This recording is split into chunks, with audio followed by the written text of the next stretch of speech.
Таптапкы төлөм жок Россиянын бардык аймагынан 6% менен үй алгыңыз келеби?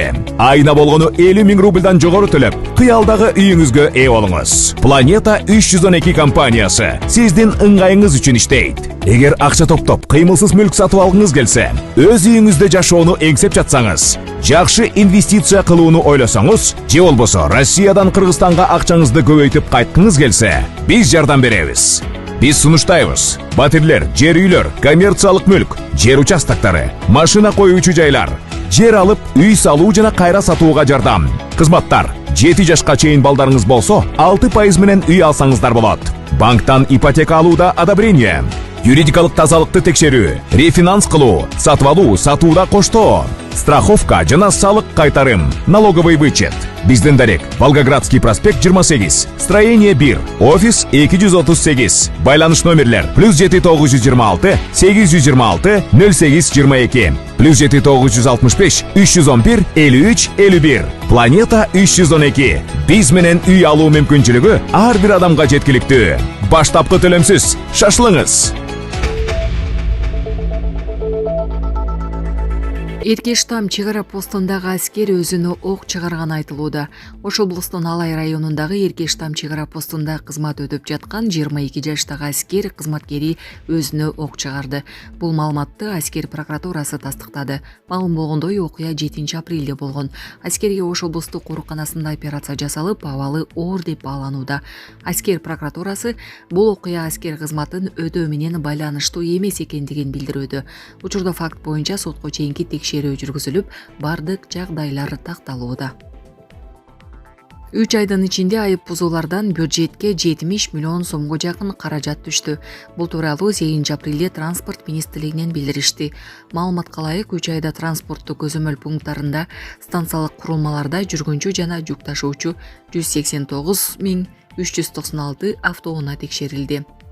Жыйынтыгында транспорттук мыйзамдардын талаптарын бузуу фактылар боюнча 2609 протокол түзүлүп, 3 562 500 сом айып пул.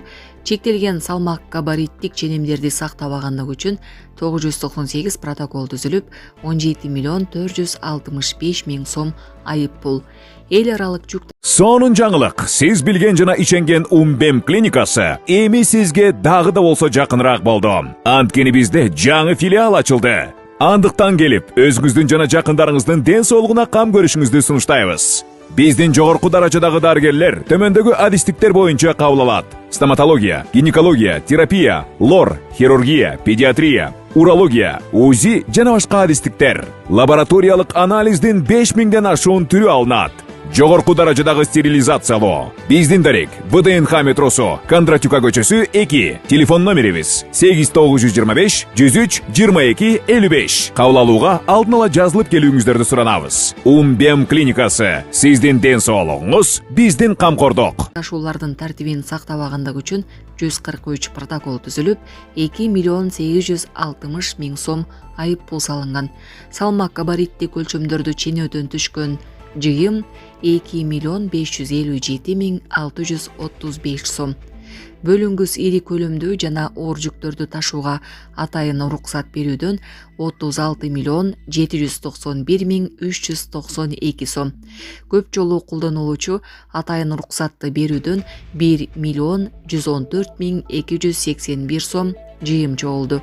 Жалпы транспорт көзөмөл жүргүзүүнүн жыйынтыгында мамлекеттик бюджетке 69 313 151 сом түшкөн. Булак суу беркежи. Ички иштер министрлиги 6-кабаттан кулаган келиндин ата-энеси менен жолугушуу өттү. Ички иштер министрлигинин жетекчилиги 6-кабаттан балдары менен бирге кулап каза болгон келиндин ата-энеси менен жолукту. Министрликтин маалымат кызматы билдиргендей, жолугушууда жүргүзүлүп жаткан тергөө иштери тууралуу кенен маалымат берилип, алардын бардык суроолоруна түшүндүрмөлөр берилген. Маркумдун ата-энеси тергөө органдарынын аракеттерине дооматы жок экенин билдирип, иликтөө мыйзамда белгиленген тартипте жүргүзүлүп жатканын белгилешкен. Эске салсак, кырсык 4 апрелде Борбор калаанын Жал Кечи районунда орун алган 26 жаштагы келин 1 жана 3 жаштагы наристелери менен бирге 6-кабаттан кулап, өзү менен 1 жаштагы ымыркайы көз жумган. Ал эми 3 жаштагы наристе оорукананын жандандыруу бөлүмүнө жаткырылган. Бул ишке шектүү катары Маркум келиндин 33 жаштагы күйөөсү кармалган. Ал 2 айга камакка алынды. Булак супер кежи. Баш прокурор былтыр үй бүлөлүк зомбулуктан 458 аял жана 94 эркек жабыркаганын айтты. Былтыр өлкөдө кылмыш жаза кодекстин үй бүлөлүк зомбулук беренеси боюнча 36 кылмыш иши козголгон. Бул тууралуу башкы прокурор Максат Асаналиев жогорку кеңештин жыйынында билдирди. Ал эми өлкө боюнча үй бүлө мүчөлөрүнүн бири-бирине карата жасалган зомбулук фактыларына байланыштуу 656 кылмыш иши козголгон. Мындай зомбулуктар боюнча 458 аял, 104 бала жана 94 эркек киши жабыркаган дейди ал. ЖМК Тегерандын тургундары Ирандын жеңишин майрамдап жатышат. Ирандын борбору Тегеранда тургундар АКШ жана Израилге каршы согушта Ирандын жеңишин майрамдап көчөлөргө чыгышты.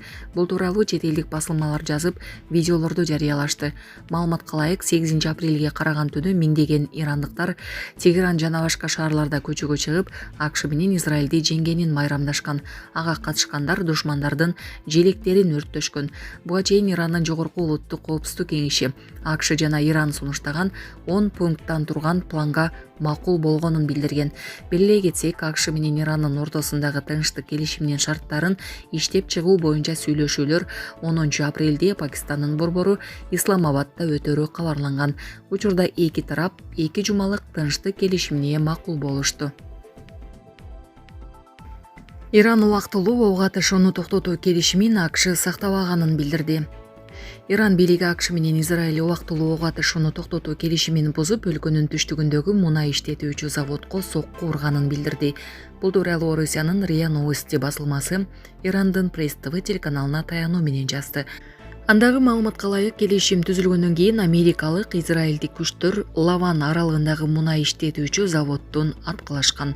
Буга чейин Ирандын мунайды кайра иштетүү жана бөлүштүрүү боюнча улуттук компаниясы Ирандын Лаван аралындагы мунай ишканаларына кол салуу болгонун, бирок чабуулду кийим жасаганын тактаган эмес. Белгилей кетсек, АКШ менен Иран Пакистандын ортомчулугу аркылуу 2 жумалык ок атышпоого келишим түзүшкөн. Мындан тышкары эки тараптын ортосундагы тынчтык келишиминин шарттарын иштеп чыгуу боюнча сүйлөшүүлөр 10 апрелде Пакистандын борбору Исламабадда өтөрү да айтылган. Иран дагы деле Ормуз кысыгын ача элек экенин айтууда. АКШ менен Ирандын ортосунда 2 жумалык тынчтык келишими түзүлгөн менен Иран тарап Ормуз кысыгындагы кыймылды калыбына келтире элек. Бул тууралуу Орусиянын РИА Новости басылмасы жазды. Андагы маалыматка ылайык, убактылуу ок атышпоо келишимин түзгөндөн бери 8 саат өткөн. Буга чейин Ирандын тышкы иштер министри Аббас Аракчи Иран бийлиги 2 жумага созулган убактылуу тынчтык мезгилинде Ормуз кысыгын ачып турууга макул болгонун билдирген. Ал эми айрым чет элдик басылмалар кысыктын эки тарабында көптөгөн кемелер топтолуп турганы менен кысыкта кыймыл жок экенин жазышкан. Telegram bir суткада 100 миңден ашык каналды бөгөттөдү. Бул тууралуу мессенджердин расмий сайтындагы статистикада көрсөтүлгөн. Андагы маалыматка ылайык, Telegram жыл башынан бери 12 миллионго жакын ар кандай тайпаларды жана каналдарды бөгөттөп салган. Алардын арасында сексуалдык мүнөздөгү жана зордук зомбулукка үндөгөн материалдарды тараткан каналдар болгон. Эң көп бөгөттөөлөр жыл башында катталган. Анда январь айында 300 миңден ашык, ал эми февралда 230 миңден ашык тайпа жана канал өчүрүлгөн. Ал эми бир жыл мурда 44 миллиондон ашык эреже бузган колдонуучулар четтетилген. Бул көрсөткүч 2024 жылга салыштырмалуу дээрлик 2,7 эсеге көп болгону маалым болду.